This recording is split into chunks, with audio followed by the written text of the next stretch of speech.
Global Indian Network. Print, TV, events, podcasts. Find out more at globalindianseries.com.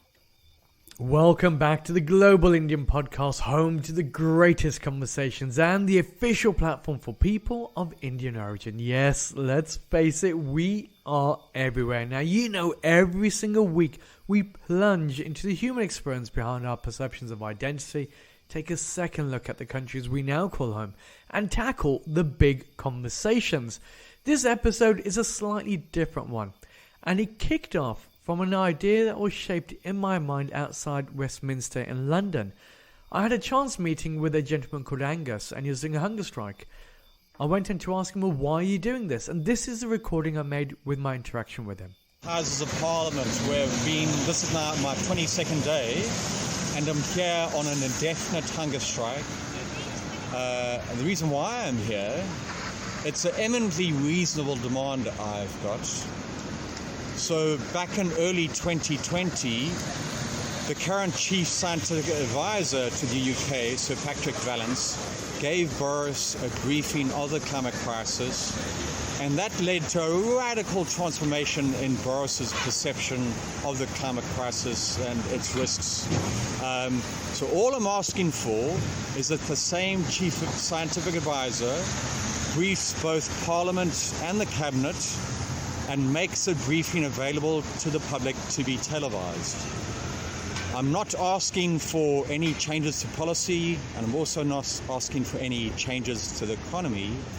And most of you will know that during COVID we had Chris Whitty, Chief Medical Officer, talking about the issues, the risks, the problems, and the deaths that may result from COVID.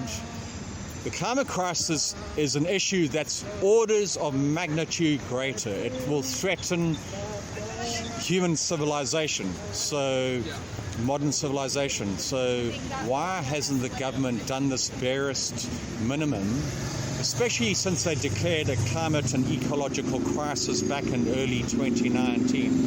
What is their excuse for not doing this barest minimum to let the chief scientific advisor tell the truth to the public and to Parliament and the Cabinet? So I went on to ask Angus, I said, well, why do you think that this hasn't been spoken about in public?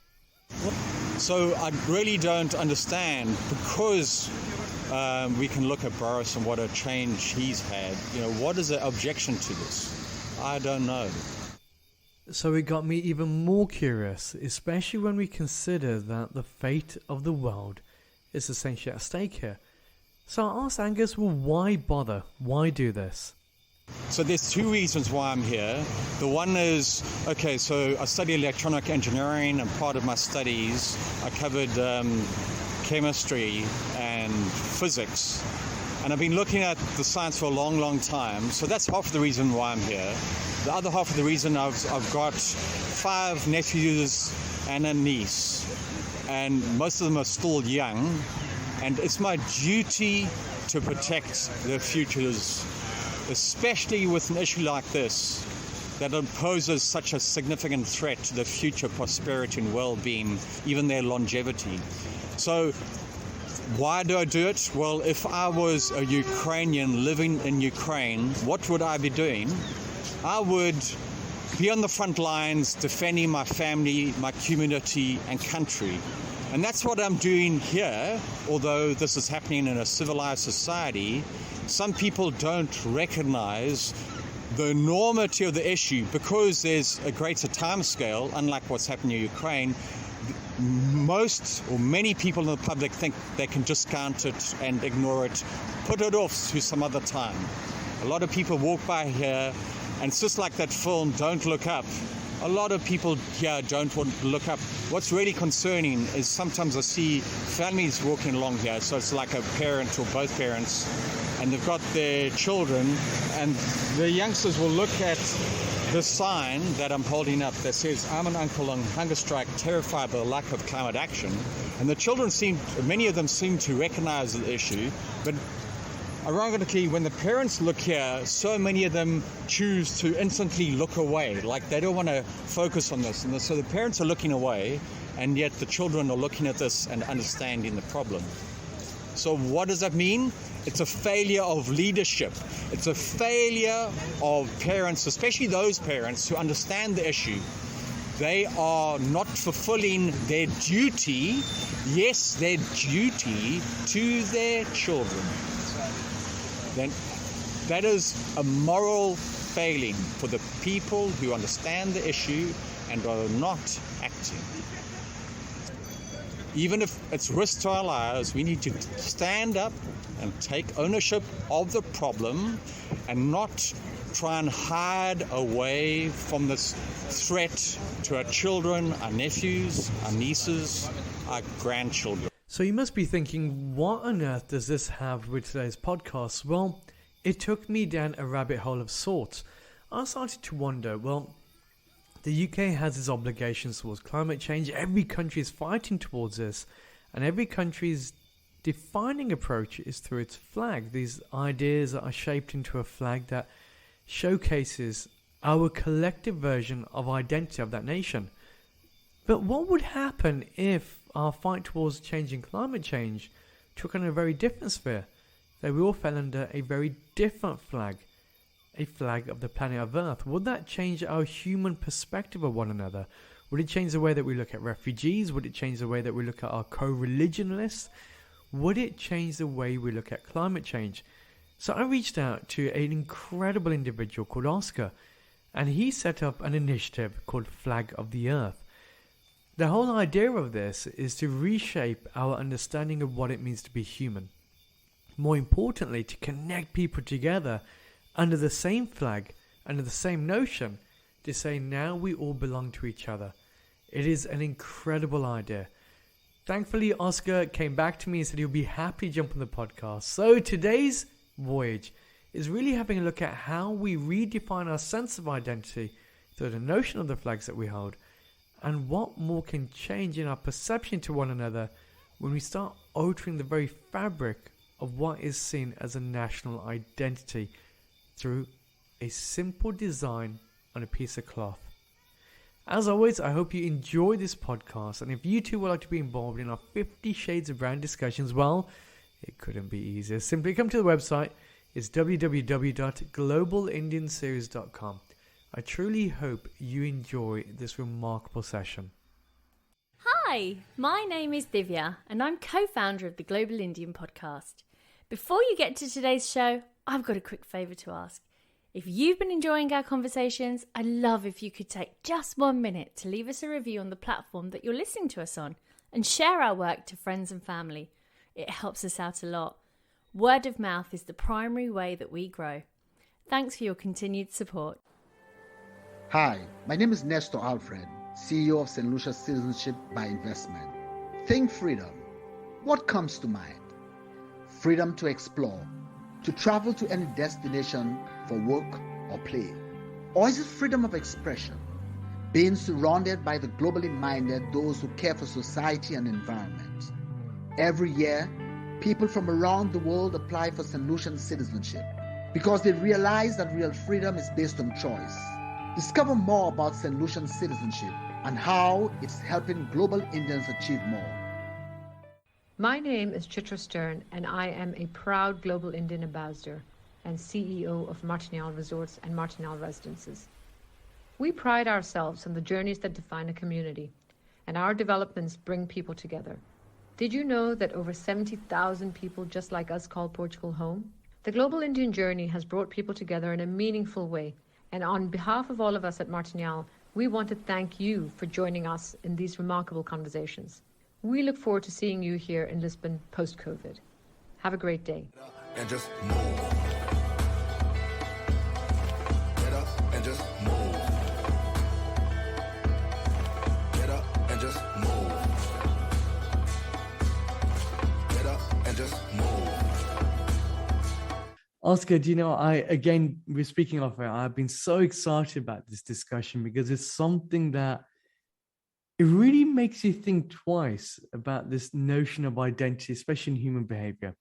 And of course, we're talking about the national flags of the world.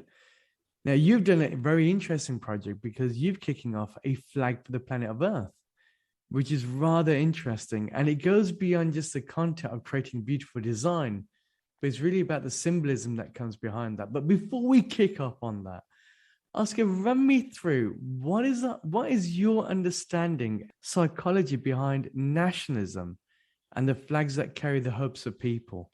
Wow, that's a really big question. It is in the day and age now when a lot of nationalist regimes are growing, and it's a lot of them being anti-democratic. It's a time where we need more global solidarity. I guess that's the background of the flag proposal that I brought forward in 2015. It is with flags, they could be so inclusive, but they could also be very exclusive. So if you see from like a national flag perspective, a lot of people, like for me, for instance, the Swedish flag, which I am a Swedish citizen, so um, it could be very inclusive and represent, for me at least, it represents a lot of democratic values and a lot of my nostalgic memories, for instance. But for a lot of people, it could be exclusion because it's sadly in Sweden, it's been hijacked by nationalists and even National Socialist group. And I guess the same kind of tendencies happen all over, all over. It's so that's why it could mean so differently for different people. And for instance, if you take the U.S. flag, a lot of people feel very strongly about that, and with all right, of course. But if you see like the history of the U.S. flag, it could also represent something terrible, like for the indigenous community, for example. It could mean oppression and the lack of freedom in many, where the flag for a lot of people stands for freedom. So it's very interesting of how you kind of read into the design, which is probably the reason why I love to study flags. From your studying of flags, what do you think is the biggest misconception people have about them? Interesting. Like a misconception of flags.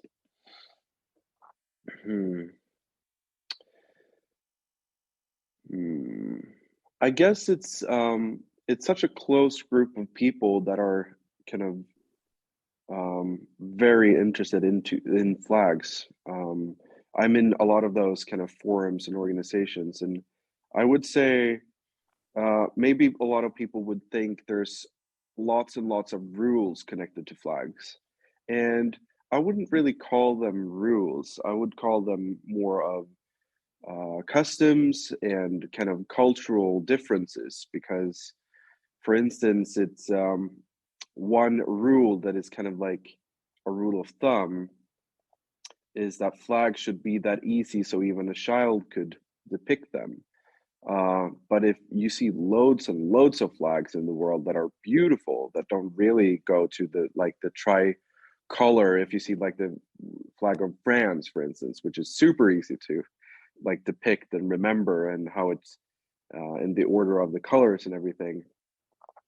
I would say like the flag of Brazil is super complicated to replicate, but it's a beautiful flag. Or like the flag of Saudi Arabia with the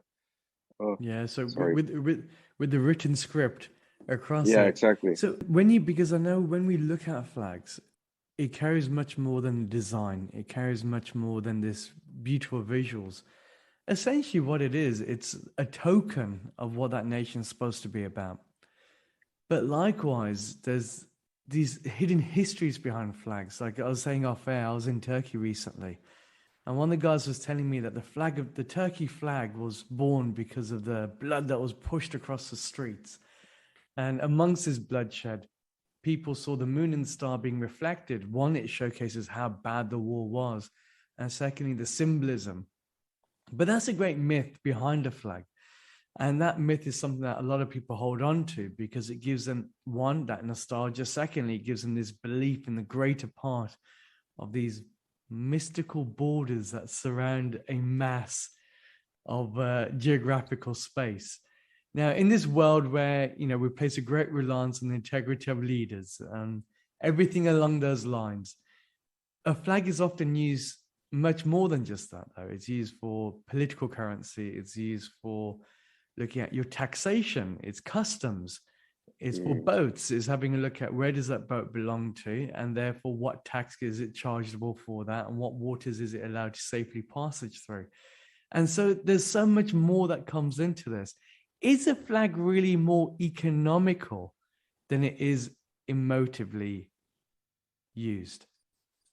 Oh yeah, definitely. It's like the usages of flags differ so much, I would say, and a lot of the examples you mentioned are completely correct. And it's usually we say, like regarding the flag of planet Earth that we proposed, is it has a practical value, but also like an emotional value. So I would say like the economic value is of course very much there and present.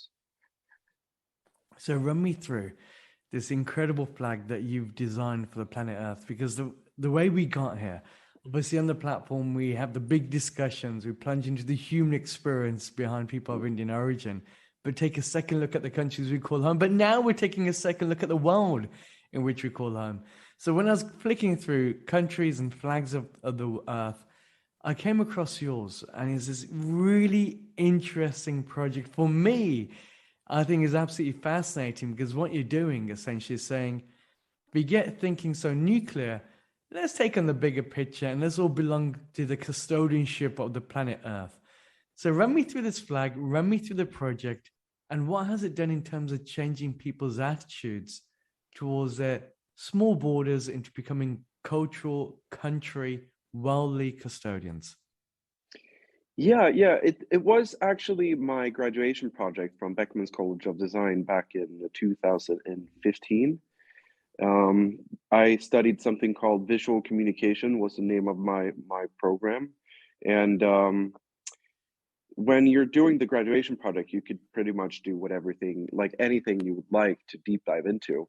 And I've loved flags ever since I was a kid. And I was like, I was wondering about this. Like in 1969, when we came as a human race over to the moon, of course, the US flag was placed there. And it's, of course, I say of course, because it was like a vital part of the Cold War and the space race between the US and the Soviet Union. So it meant a lot of symbolic value for the US to place the flag there. But and also, of course, like you mentioned earlier in this discussion, like we have been having a historic tendency to show where we come from when we travel with boats. And when those boats came out to space, we wanted to show someone where we came from. So therefore, using the US flag and all of other different national flags that we use in space. But given that we are leaving the planet, I thought it would make sense to have a flag for Earth. It would be weird for me to be on the moon and kind of point where you come from, and you point towards the planet, but you say the US or you say Sweden, or so that was kind of like the basis of it all.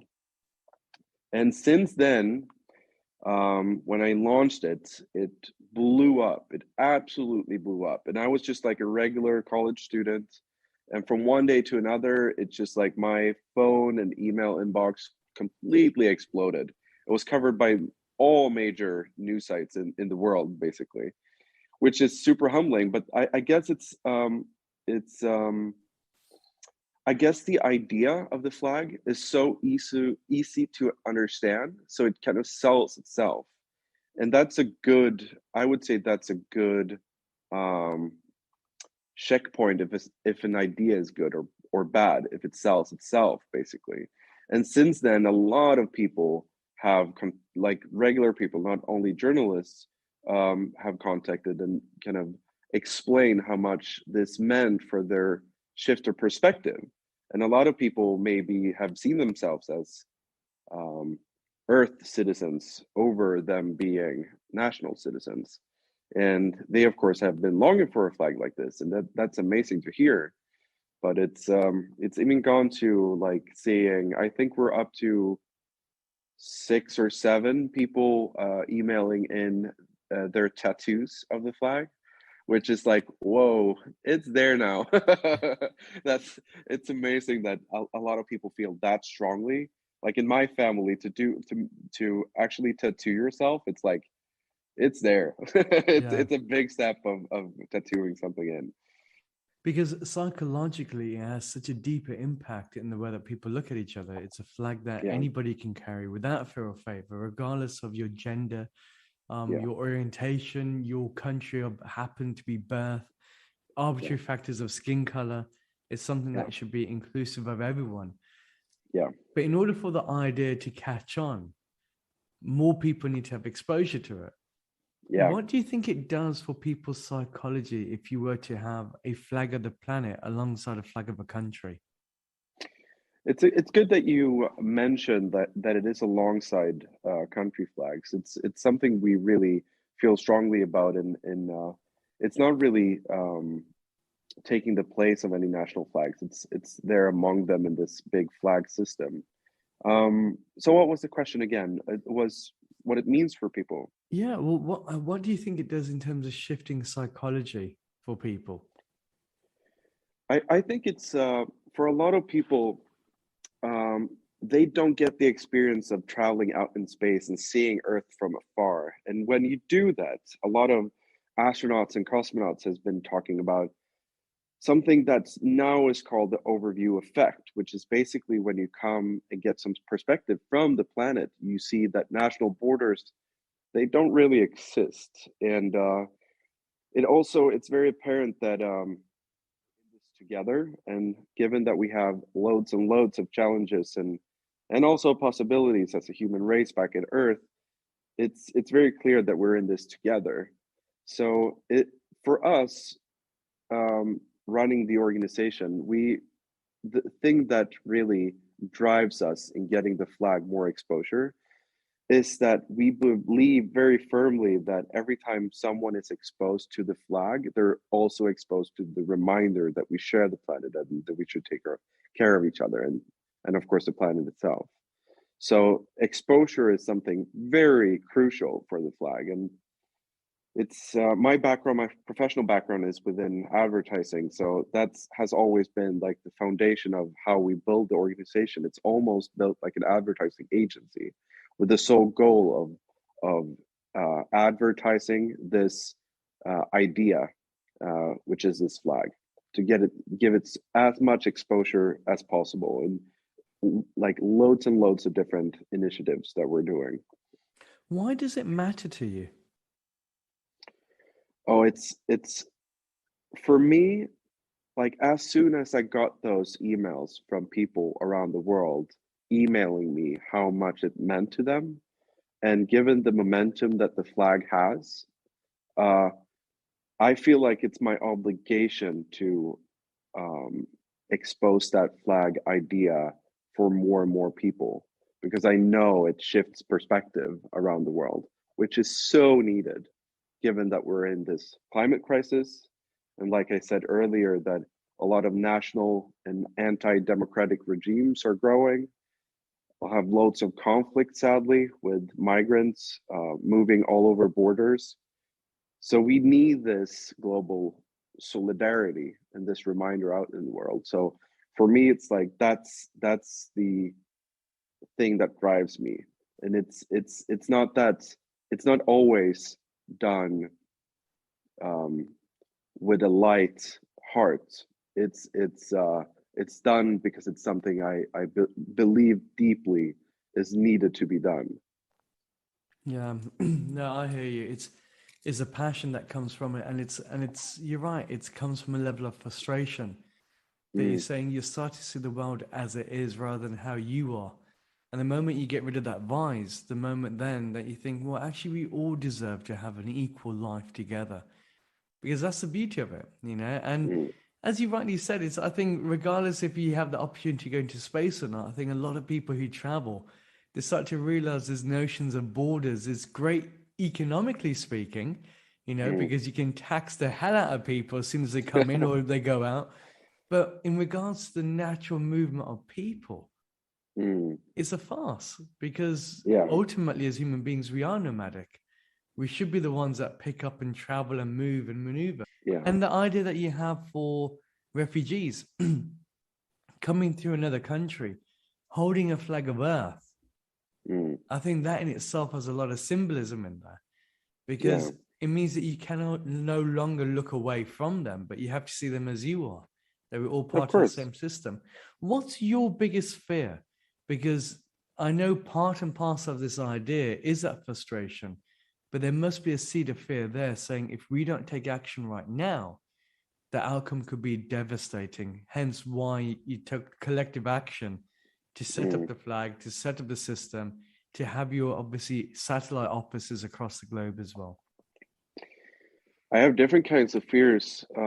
Also, as a citizen of this planet, it's a lot of fears linked to the problems that we have here, which I feel like a lot of people needs to feel the urgency of those, of course. But if we see fears linked to the flag, it would, of course, be that people misinterpret it and seeing in it creating more polarization than it is creating unity. That would be like a fear of mine, I'm that's just like something I'm working against, of course, because polarization is the exact opposite of what I'm trying to do here. It's I just hope this idea brings people together more than it brings up like a feisty discussion that brings us apart. Because I don't want to bring yet another thing that polarizes us. But I believe it as soon as people are exposed to the idea, people tend to support it because it isn't really we try to keep it as objective as possible. It isn't really political in any way. It's if you see it from like a strict flag practical usage standpoint, it is a part of a flag system where you could see like cities have flags, municipalities have flags, states have flags, national or nations have flags.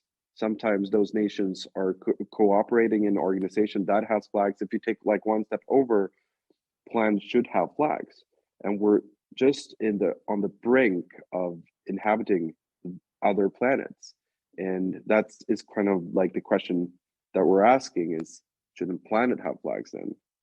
So hopefully people could see it from a practical standpoint also, not only um, like the emotional value, which of course we believe is great. Some of the histories behind our notions of flags of the world. Flags come from war, essentially, back in the Roman ages, and then it was very practical usage for leaders to see kind of their platoons moving over the fields, and then it's become, of course, a systematic way of categorize different entities in the flag system. So that was kind of like the main thing. But then flags throughout history have played a huge role in how we identify ourselves and kind of also sadly being a part of how we polarize each other from one another. It has a bright background and also a dark background, like world history. it's Yeah. it's such a vital part of world history. When flags are made on behalf of nations, is it consulted by the people, or who is it actually controlled by in terms of the design and the implementation? Because ultimately it becomes a brand that everybody that happens to be born in that country have to hold on to. Yeah, I would say it would be a minority of the times the people of the actual country is involved. Like Kosovo is one example where the flag design was kind of conceived out of a contest, out of this newly created country back then. It's I would say a lot of countries actually are reaching out to the flag community and asking professionals within that community to come up with different solutions.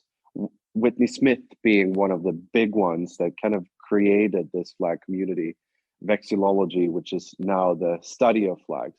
He created that back in the 60s at Harvard.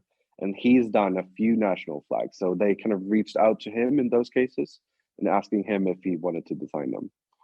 Hang on. So what goes behind the idea of a national flag then? Because you're taking me down this this Yeah. rabbit hole here. So if somebody's literally sitting there and saying, Yeah. I may now design a flag that will hold Yeah. the hopes, the fears, everything on behalf of the X million people within that country. Yeah. Yeah, I would say, like, me being an advertising professional, it's almost like getting a brief and solving a problem for a client.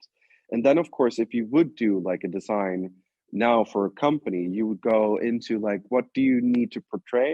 What kind of problems are we solving? And in the flag cases, it's always bringing the people and the history of the country together. And I would like, if I would get that assignment, I would deep dive into the history of the country. And like you said earlier, like the country of Turkey, the red represents the blood on the streets. It's telling a story of the country, of course. So and that's how I read flags. I'm super interested in flags, and I almost read them as a code. Like I read them what the colors represent. You know, like you could see the Pan-Slavic colors is, for example, the white, red, and blue. You see that all throughout the Balkans and Europe. You have the Pan-African flags. You have the Pan-Arabic colors. You know, so you could see, I could almost see a flag and tell basically where it's from. So for me, I almost read flags than see flags. But then ultimately, then those flags that have been designed are being designed by those who are victors of that time. And then they take charge, say, okay, these are now the flags in which I'm going to bore over my nation. Many times those people may have good ideas, they have good hopes, Yeah. they have good dreams. Other times, not so much. So then do Yeah. you think now's the time that we re-look at national flags to say, does it still hold the identity of its people? Because I know there's these shifting sands, aren't there? A flag Yeah. at one point of view was meaning this, and now it's meaning something totally different because we're trying to Yeah. derive the understanding of the days in which we live. But do you think there's a time now that we need to be looking at flags, re-looking at flags and saying, does it really marry up to what this country is now about? It's super interesting. New Zealand has just, or like a few years ago, been through that process of kind of questioning. You know, they have the Union Jack up in the border in the canton, which we call it, in the flag, and they were kind of questioning, is this flag even relevant anymore now, given that the colonial like heritage and presence isn't really there anymore, or the heritage is of course still there, but so they as a country questioned, should we revise what kind of flag we have? And they brought up 6 new suggestions, and they voted, and they ended up voting for the old one, which is of course interesting and of course fine in every way. It's their choice. But I think that's really, it's something we need to do. We need to question flags. You know, there's been a huge debate in the south of the US, given the Confederate flag being a part of state flags and just the usage of the Confederate flag. It's a good discussion. It sheds some light on some darker sides of history, which needs to be discussed, I feel like. And it's a good discussion. It's something that brings us forward. It's progressive. Yeah. Now it goes over to you. What are your thoughts? You've heard from Angus, who's on hunger strike. You've heard from Oskar, and you've heard from me. So, thoughts on climate change. If you want to find out more about Angus, his social media handle is Uncle on Hunger Strike. That's available on Instagram as well as Facebook.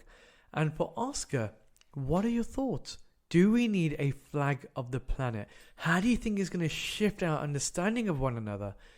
And do you think it's something that will be globally adopted, especially when one considers how divisive politics has now become? If you too would like to be part of our conversations, our 50 Shades of Brown discussions, well, it couldn't be easier. Come along to the website. Make sure you subscribe, and I'd love to hear from you. Until next week, I hope all remains well.